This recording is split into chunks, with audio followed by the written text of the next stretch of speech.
Hello students, बच्चों exercise 2.2 कर रहे थे हम अपने पॉलिनोमियल चैप्टर की, जो कि सेकंड चैप्टर था। उसमें हम अब तक फर्स्ट क्वेश्चन जो था हमारा वो सॉल्व कर चुके थे। अब इसी एक्सरसाइज में आगे बढ़ते हैं और क्वेश्चन नंबर 1 को डिस्कस करते हैं।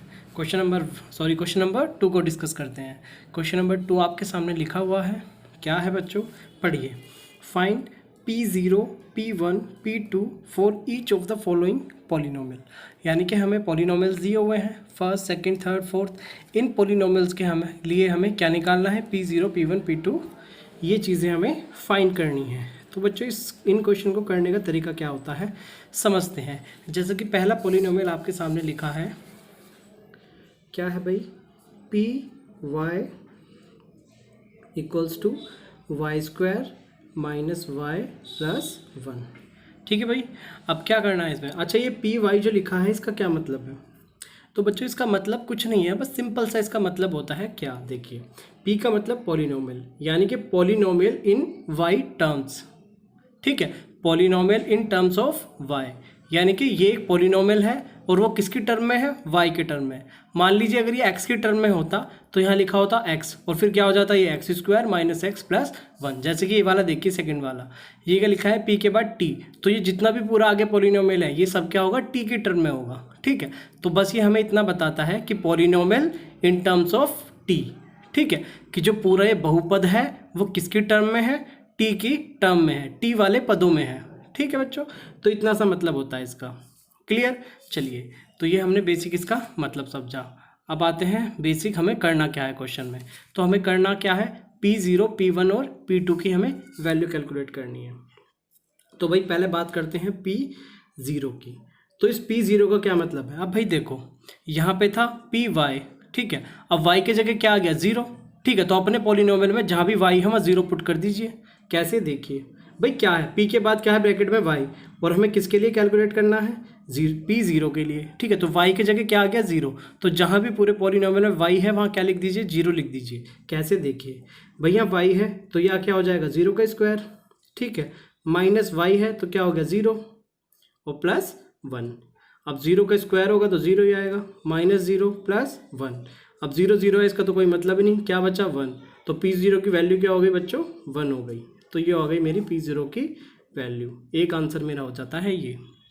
ठीक, चलिए अब बात करते हैं इसी के लिए हमें क्या निकालना है, P1। ठीक है, यानी कि एक एक पॉलिनोमियल के लिए हमें P0, P1 और P2 की वैल्यू निकालनी है। तो P0 की तो हमने निकाल दी, अब हम किसकी निकालेंगे, P1 की। देखते हैं भाई P1 की। ठीक है, तो P1 क्या है, अब देखो, अब y की जगह क्या आ गया, 1 आ गया, है क्या नहीं बच्चों। y की जगह क्या आ गया, 1 आ गया। तो पूरे जहाँ जहाँ y है वहाँ क्या लिख दीजिए, 1 लिख दीजिए। कैसे, देखिए, तो Py, अब y की जगह क्या रख रहे हैं, 1। तो वाई स्क्वायर यानी कि 1 स्क्वायर माइनस y यानी कि 1 और प्लस क्या है, 1। ठीक है भाई, चलिए अब 1 का स्क्वायर क्या होगा, 1। यहाँ क्या है, माइनस 1 प्लस 1। अब भाई यहाँ प्लस 1 है या माइनस 1 है, जब सेम वैल्यू हो अपोजिट साइन के साथ तो वो कट जाती है। भाई यहाँ प्लस का 1 है या माइनस का 1 है तो ये कट जाएंगी। क्या बचा बच्चों, केवल 1 बचा। तो P1 की वैल्यू क्या आ गई, 1। ठीक है, ये हो गया मेरा एक और आंसर। क्लियर है। अब क्या निकालना है मुझे, P2 की वैल्यू। अब P2 की देख लेते हैं भाई वैल्यू। P2 सेम पॉलिनोमियल की बात कर रहे हैं अभी हम, केवल पहला वाला पॉलिनोमियल। पहले वाले पॉलिनोमियल के लिए हमने P0 निकाला, P1 निकाला, अब हम P2 निकाल रहे हैं। इसी तरह से हमें सब के लिए निकालने हैं। ठीक है, तो P2 क्या है भैया, y के जगह क्या आ गया, 2 आ गया। तो y के जगह पूरे जगह क्या लिख लीजिए, 2 लिख लीजिए। तो वाई स्क्वायर मतलब 2 का स्क्वायर माइनस y मतलब माइनस का 2 प्लस क्या है, 1 है। क्लियर है भाई। चलिए इसे सॉल्व करते हैं। 2 का स्क्वायर करेंगे तो 4 माइनस क्या है, 2 प्लस 1।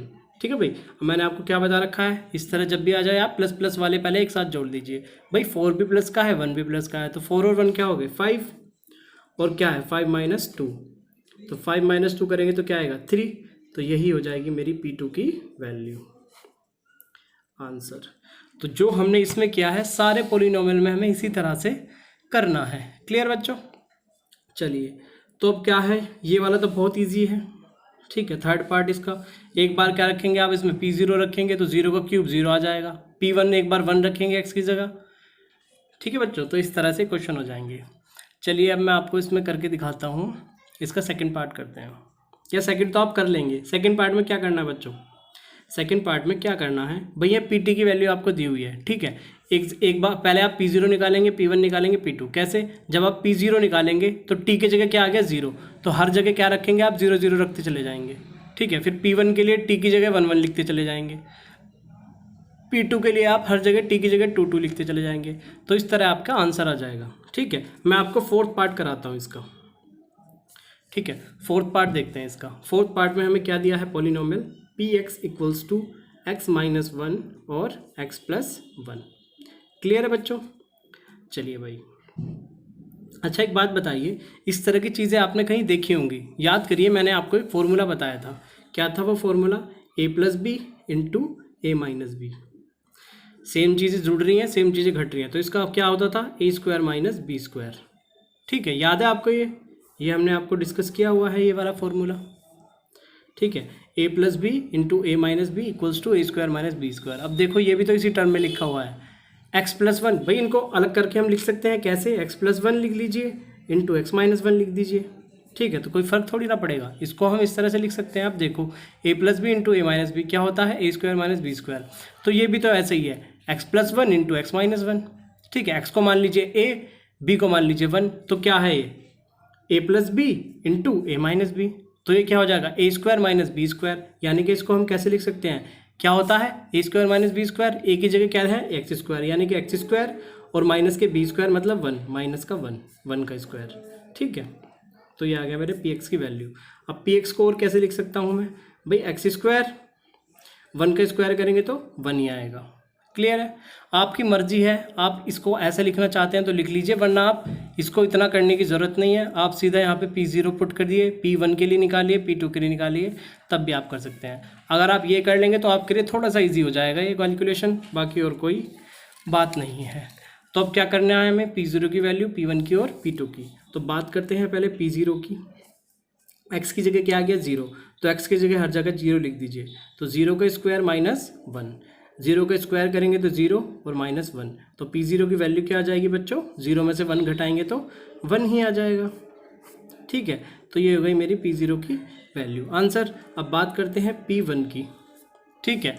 अब क्या है भाई, x की जगह क्या आ गया 1 आ गया, तो x की जगह 1 लिख दीजिए। तो 1 का स्क्वायर माइनस 1, 1 का स्क्वायर करेंगे तो क्या आएगा 1 माइनस 1, ठीक है। अब देखो पॉजिटिव माइनस, ठीक है, एक वैल्यू सेम वैल्यू पॉजिटिव में, सेम वैल्यू माइनस में कट जाएगी, तो क्या बचेगा 0 बचेगा। तो P1 की वैल्यू आ गई 0, ये हो गया मेरा आंसर। अब बात करते हैं P2 की, ठीक है ना बच्चों, समझ रहे हैं आप लोग, बहुत ईजी है। अब x की जगह क्या रखना है, हमें 2 पुट करना है, तो x की जगह आप 2 पुट कर दीजिए, जहाँ जहाँ x है वहाँ 2, यानी एक्स स्क्वायर मतलब कि 2 का स्क्वायर और माइनस क्या है 1 है। तो P2 की वैल्यू क्या आ जाएगी, 2 का स्क्वायर करेंगे तो 4 और माइनस 1, तो P2 की वैल्यू क्या आ जाएगी, 4 में से 1 को सब्सट्रैक्ट करेंगे तो 3 आ जाएगा। तो P2 की वैल्यू आ गई बच्चों 3, ठीक है।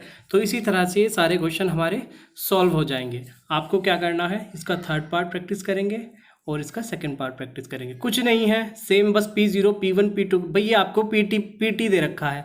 अब इसमें आप P0 के लिए निकालेंगे, P1 के लिए निकालेंगे, P2 के लिए निकालेंगे।